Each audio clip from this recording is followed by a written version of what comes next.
অবসর এই শব্দটা এবং এই শব্দের অর্থটা বড়ই অদ্ভুত ধরনের।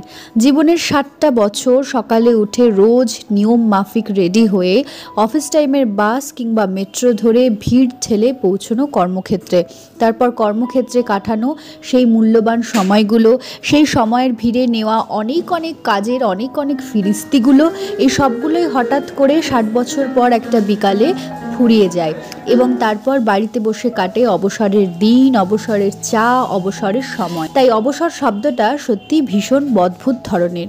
আজকে এমনই এক অদ্ভুত দিন তোমাদের সাথে আমি শেয়ার করব। এটা হচ্ছে আমার কর্মক্ষেত্রে আমার একজন কলিগ। আমি যখন প্রথম জয়েন করি, স্যার ছিলেন আমাদের প্রিন্সিপাল এবং তারই ছিল আজকে অবসরকালীন একটা ফেয়ারওয়েলের গেট টুগেদার। তো সেই দিনেরই বেশ কিছু ক্লিপিংস রেখেছি আজকের ভ্লগ হিসাবে। পরপর ভিডিওগুলো আমি শেয়ার করছি এবং এর মাঝখানে ছিল মধ্যাহ্ন ভোজন, যাতে ভরপেট খাওয়া দাওয়া আর কিছু মেমোরিজের জন্য এই video clippings. So hola amigos, welcome back to another vlog. ছিলাম যাদবপুর বিদ্যাপীঠ, সেখান থেকে আমি এখানে আসি।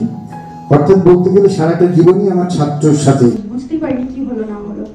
তার কদিন পর আমার কাছে ফোন এলো যে আপনি এখানে আসছেন এবং কবে আসছেন কিনা সবকিছু জানালো। ফোনটা রাখলাম, তখনও কনফিউজ আছি।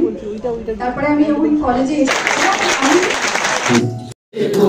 গুরু শেখায় গান, ময়না ভালো গান শিখেছে, শুনলে পরে জুড়াই প্রাণ। ঘোড়া নাচছে সোনা মনির রে,